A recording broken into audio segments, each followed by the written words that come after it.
Hello दोस्तों, I am चाहत। Welcome to my channel चाहत मैम। दोस्तों क्लास 10 2024 सामाजिक विज्ञान का वायरल पेपर दोस्तों मिल गया है। 2024 का ये वायरल पेपर रहने वाला है क्लास 10 सामाजिक विज्ञान का, जो आपका 7 मार्च को आपका एग्जाम होने वाला है। 7 मार्च 2024 को यही पेपर आपको देखने को मिलने वाला है। ये मेरी 200% की गारंटी है, 200% गारंटी है दोस्तों, क्योंकि ये असली पेपर रहने वाला है। तो ये जो पूरा पेपर आपका रहने वाला है, पूरा पेपर सॉल्व करवाने वाले सारे क्वेश्चंस को, तो चलो जल्दी से हम वीडियो को स्टार्ट करते हैं, क्वेश्चंस पर आते हैं। और चैनल पर पहली बार विजिट करो भाई, सब्सक्राइब जरूर कर लीजिएगा, ऐसे ही वायरल पेपर आपको मिलते रहे। फर्स्ट में हमारा ए सेक्शन होगा, यानी कि एक खंड होगा, तो उसमें जो बहुविकल्पी क्वेश्चंस आपको देखने को मिलेंगे। तो फर्स्ट जो हमारा क्वेश्चन रहेगा, प्रथम विश्व युद्ध की शुरुआत कब हुई? ठीक है, 1914 में हुई, 1918 में हुई, 1929 में, 1939 में हुई। तो दोस्तों प्रथम विश्व युद्ध की जो शुरुआत हुई थी 1914 में प्रथम विश्व युद्ध की शुरुआत हुई थी। अगला क्वेश्चन है, बारडोली सत्याग्रह का नेतृत्व किसने किया गया था? महात्मा गांधी, सरदार वल्लभ भाई पटेल, भगत सिंह या डॉक्टर राजेंद्र प्रसाद? तो बारडोली सत्याग्रह का जो नेतृत्व किया गया था वो सरदार वल्लभ भाई पटेल के द्वारा किया गया था। अगला क्वेश्चन है, भाप के इंजन से संबंधित है। तो भाप के जो इंजन है ये एक जेम्स वाट क्या थे? वैज्ञानिक थे, और इनसे ये संबंधित है। अगला क्वेश्चन है, 1780 में प्रकाशित बंगाल गजट पत्रिका थी, तो कैसी थी? ये साप्ताहिक बंगाल गजट पत्रिका चलाई गई थी ये 1780 में। क्वेश्चन है आपका, भारत के क्षेत्रफल का कितना प्रतिशत भाग पठारी क्षेत्र के अंतर्गत आता है? तो भारत का जो 43% जो क्षेत्र है ये पठारी क्षेत्र के अंतर्गत आता है। दोस्तों ये वायरल पेपर है, हर एक क्वेश्चन को नोट कर लो, रट्टा लगा लीजिएगा, क्योंकि ये वायरल पेपर आप लोगों के लिए रहने वाला है। अगला क्वेश्चन है, सरिस्का बांध रिजर्व स्थित है। तो सरिस्का बांध रिजर्व है वो गुजरात में है, मध्य प्रदेश में है, राजस्थान में, असम में। तो सरिस्का बांध रिजर्व राजस्थान में आपको देखने को मिलने वाला है। कहां मिलेगा दोस्तों? राजस्थान में मिलेगा। राजस्थान का चीनी के उत्पादन में विश्व में स्थान है। तो राजस्थान का जो चीनी उत्पादन में कौन सा स्थान है? वो कौन सा है? दूसरा स्थान रहने वाला। निम्नलिखित में से जल परिवहन का प्रकार है। तो जल परिवहन का जो प्रकार रहने वाला है वो पाइपलाइन, यहाँ पर जल परिवहन का दोस्तों क्या रहने वाला है? प्रकार रहने वाला है। अगला जो क्वेश्चन आपका रहेगा वो है, सिंगली किस देश की राज्य भाषा है?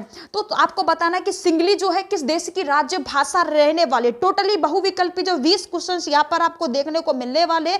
70 नंबर पक्का ये वीडियो होने वाला है। ठीक है, 70 नंबर पक्का वीडियो है आप लोगों के लिए। सिंगली श्रीलंका की राज्य भाषा है। किसकी है? श्रीलंका की राज्य भाषा होने वाली है। अगला क्वेश्चन है, संविधान की 8वीं अनुसूची में दर्ज भाषाओं की संख्या कितनी है ये आपको बताना है। तो 21 है, 20 है, 22 है, 24 है। तो कितनी रहने वाली है भाई? 22 रहने वाली है। ठीक है, संविधान में जो 8वीं अनुसूची में दर्ज भाषा की संख्या वो 22 रहने वाली। अगला है, 2011 की जनगणना के अनुसार भारत का लिंग अनुपात है। तो 2011 की जो जनगणना है उसके अनुसार भारत का जो लिंग अनुपात है 19 जो वो रहने वाला है 943 रहने वाला है। क्या रहने वाला है बेटा? 943 रहने वाला है। अगला क्वेश्चन है, निम्न में से बहुजन समाजवादी पार्टी के संस्थापक कौन थे? तो बहुजन समाजवादी पार्टी के जो संस्थापक थे वो कौन थे? काशीराम थे। कौन थे? काशीराम थे। अगला क्वेश्चन आपका रहेगा, हर एक क्वेश्चन को बहुत अच्छी तरीके से नोट कर लीजिएगा, क्योंकि ये वायरल क्वेश्चन रहने वाला है। ठीक है, अगला क्वेश्चन है, एक वस्तु का अधिकांश प्राकृतिक प्रक्रिया में उत्पादन किस क्षेत्र की गतिविधि है? तो किस क्षेत्र की? प्राथमिक की है, द्वितीय की है, तृतीय की, या फिर उपयुक्त तो सभी रहेगा। तो कौन सा सूत्र रहेगा? प्राथमिक क्षेत्र रहेगा। ठीक है, अगला क्वेश्चन है, ऋण के औपचारिक स्रोत में शामिल नहीं है। तो ऋण के औपचारिक जो स्रोत रहेंगे उसमें कौन शामिल नहीं है? तो बैंक है, सहकारी समिति है, साहूकार है, इनमें से कोई नहीं। तो कौन शामिल नहीं है? देखो ऋण में जैसे बैंक से संबंधित आता है ऋण, तो ऋण में बैंक भी आ जाएगा, साहूकार भी आएंगे, और यहाँ पर क्या आ जाएगा? सहकारी समिति आ जाएगी। तो इनमें से कोई नहीं आ जाएगा, आपका आंसर रहेगा। अगला क्वेश्चन है, अंतरराष्ट्रीय व्यापार से संबंधित नियमों को निर्धारित कौन करता है?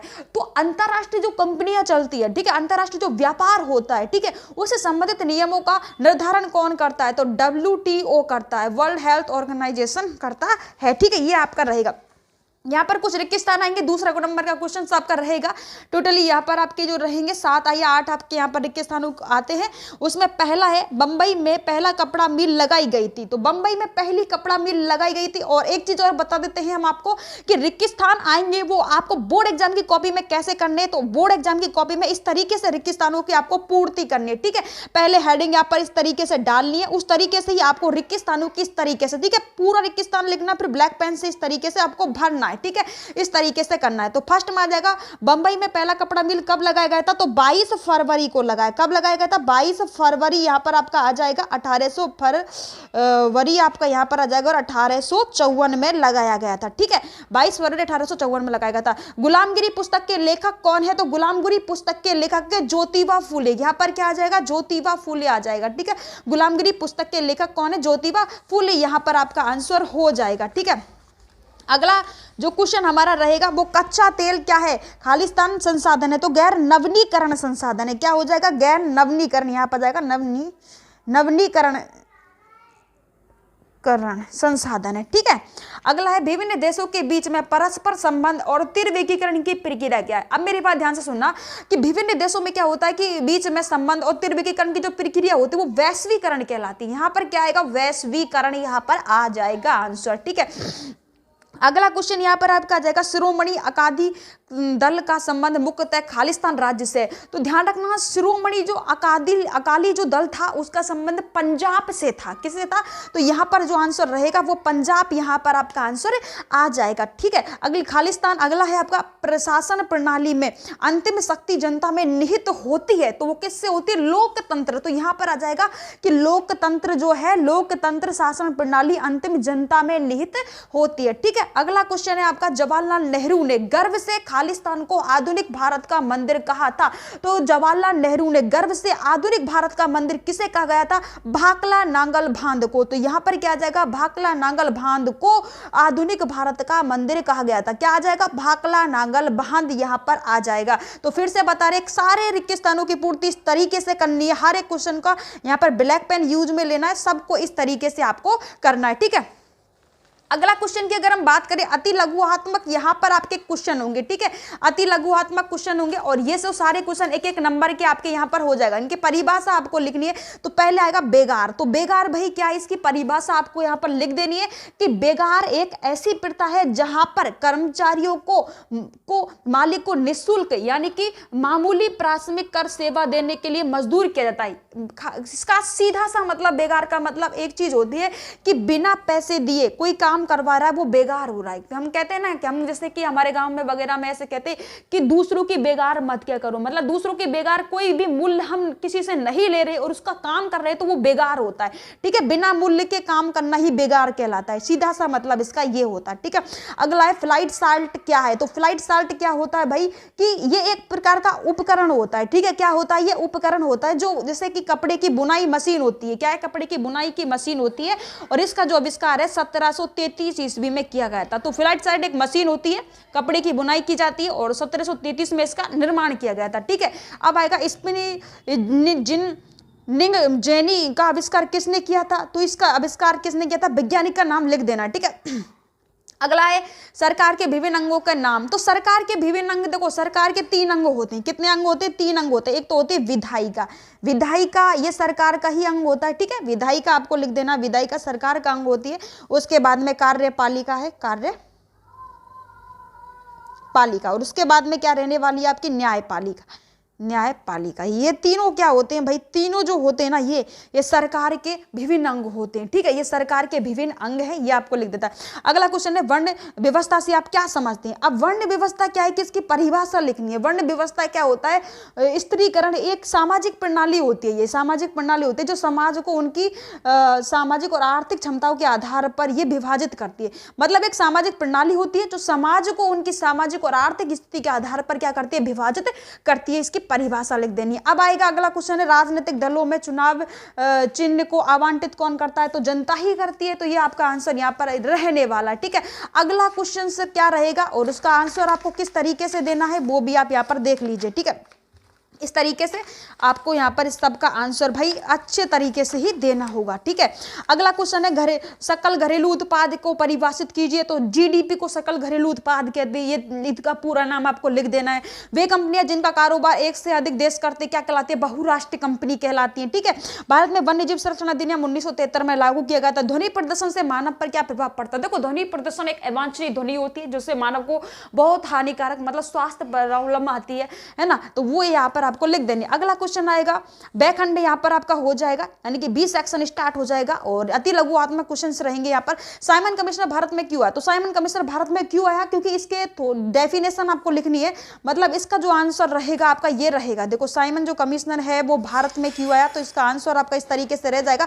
साइमन कमिश्नर भारत में 7 ब्रिटिश संसाधनों का समूह था जिसका गठन 8 नवंबर 1927 में भारत में संविधान सुधारों का जो अध्ययन के लिए किया गया था और इसका मुख्य कार्य था मानगेंटू चेम्सफोर्ड सुधार की जांच करना। 3 फरवरी 1928 को साइमन कमीशनर भारत आया था। भारतीय आंदोलनकारी साइमन कमीशनर वापस जो ये नारे दिए। तो इस तरीके से आंसर लिख देना है, बैखंड लिखना है, इस तरीके से लघुआत्मक क्वेश्चन इस तरीके से आपको आंसर दे देना, ठीक है।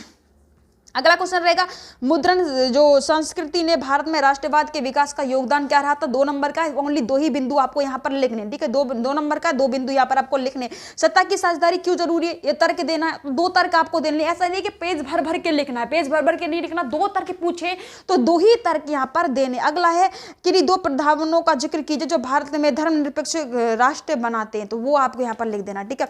राजनीतिक दलों को सुधार के लिए कोई 2 बिंदु का उल्लेख करना है, तो ये क्वेश्चन को नोट कर लो, इन क्वेश्चंस को नोट करते चलो क्योंकि ये वायरल क्वेश्चंस आप लोगों के लिए रहने वाले, ठीक है। अगला क्वेश्चन रहेगा, धारणीय विकास के लिए क्यों महत्व है, तो ये आपको बता देना है क्यों महत्व है, ठीक है। अगला क्वेश्चन है, विदेशी व्यापार का उदारीकरण से आप क्या समझते हैं कि विदेशी व्यापार जो होते हैं अलग अलग कंपनियों के द्वारा किया जाता है। अगला है, उपभोक्ता संरक्षण अधिनियम 1966 में इसके निर्माण की जरूरत क्यों पड़ी इसके निर्माण की जरूरत, वो आपको बताना है। 2 नंबर का है, 2-4 मतलब 2 नंबर का है और वर्ड लिमिट इसकी 50 वर्डों में इसका आंसर आपको देना है। पहाड़ी क्षेत्रों में मृदा अपरदन की रोकथाम के लिए क्या कदम उठाने चाहिए, कि वृक्ष ज्यादा से लगाने चाहिए वहां पर जो मृदा का अपरदन हो रहा है वर्षा के कारण, कटाव के कारण, तो उसको लिए क्या करना चाहिए आपको ना। उत्तरी मैदानी क्षेत्रों में रेल परिवहन का विकास एवं विस्तार अधिक हिमाचल पर्वतीय क्षेत्र में कम हुआ है, इसका कारण बताना है। क्यों हुआ है, क्योंकि भाई जो आपके क्या होते हैं कि वनों का यहाँ पर कटाई हो रहा है उसके कारण यहाँ पर हुआ है। अगला क्वेश्चन है मतलब सी सेक्शन आ जाएगा यहाँ पर ये आपका, और इसके अलावा दीर्घ लघुआत्मक अदीर्घ उत्तरी प्रश्न आ जाएंगे। तो चावल की खेती के लिए तो भौगोलिक स्थितियों का वर्णन करना है कि चावल की जो खेती है वो मुख्यतः कहां पर की जाती है, ठीक है, वो बताना है। गहन जीविका कृषि से आप क्या समझते हैं, इसकी समस्या को बताना है कि कहां ये करनी चाहिए, कहां ये नहीं करनी चाहिए और किस तरीके से इसकी समस्या आती है, तो वो सारी चीजें आपको यहां पर बतानी है, ठीक है। अगला क्वेश्चन आपका हो जाएगा यहाँ पर 1928 में महामंदी को समझने देगा। महामंदी का प्रारंभ 1929 में हुआ था, ये भी आप जान लीजिएगा। 2 ही कारण लिखना है, क्यों हुआ था महामंदी का, जो महामंदी की जरूरत क्या पड़ी, क्यों महामंदी इसका कारण थे, तो वो लिख देना आपको, ठीक है। अगला क्वेश्चन है, संघीय व्यवस्था की प्रमुख विशेषताओं का वर्णन कीजिए, तो व्यवस्थाओं का वर्णन करना है यहाँ पर आपको। इस तरीके से सारे क्वेश्चन का आपको आंसर देना, ये सारे क्वेश्चन इंपॉर्टेंट है भाई, हर एक क्वेश्चन को नोट कर लो। बेरोजगारी से आप क्या समझते हैं, तो बेरोजगारी क्या होता है कि लोगों को रोजगार नहीं मिल पा रहा, दिन प्रतिदिन हमारे यहाँ पर बेरोजगारी बढ़ती जा रही है। बेरोजगारी का उल्लेख क्या है, जनता मतलब अत्यधिक जनता मतलब क्या कहेंगे उसको, जनसंख्या वृद्धि का कारण रहने वाला है, ठीक है। अगला क्वेश्चन हो जाएगा, डी सेक्शन आएगा यहाँ पर और इसमें आपको यहाँ पर दोनों की टिप्पणी लिखनी है। मुद्रा के कार्य क्या होता है, मुद्रा से एक देश से दूसरे देश में जाना लगेगी, लेकिन बहुत सारी चीजें इससे होती है। साख से आप क्या समझते हैं, तो वो भी आपको इसका आंसर लिख देना। फ्रांसीसी क्रांति मोस्ट इंपॉर्टेंट है, ये क्वेश्चन तो मतलब हर साल ही आता है, ये क्वेश्चन तो फिक्स है और आपका हर साल ही आता है। ब्रिटेन में राष्ट्रवाद के इतिहास यूरोप की तुलना में भिन्न है, तो ये सारा बताना है। फिर आपका रहेगा मानचित्र, तो मानचित्र किस प्रकार से रहेगा वो भी आप देख लो। देखो मानचित्र आएगा आपका और इसमें कुछ भरवाएगा आपको यहाँ पर, वो 2 ऑप्शन देगा, या तो आप इसको भर सकते हो या आप इसको भर सकते हो, तो ये दोनों आपसे दिया जाएगा। फर्स्ट में तो ये रहेगा, इनको आपको भरवा देगा, या फिर आपका ये रहेगा, इस तरीके से आपको भरवाएगा। तो ये आपका वायरल पेपर है भाई, और इसको नोट कर लीजिएगा हर एक क्वेश्चंस को। तो आज की वीडियो में इतना ही, फिर हम नेक्स्ट वीडियो में आपको मिलने वाले हैं। तो आज की वीडियो में इतने, bye bye, take care, love you दोस्तों।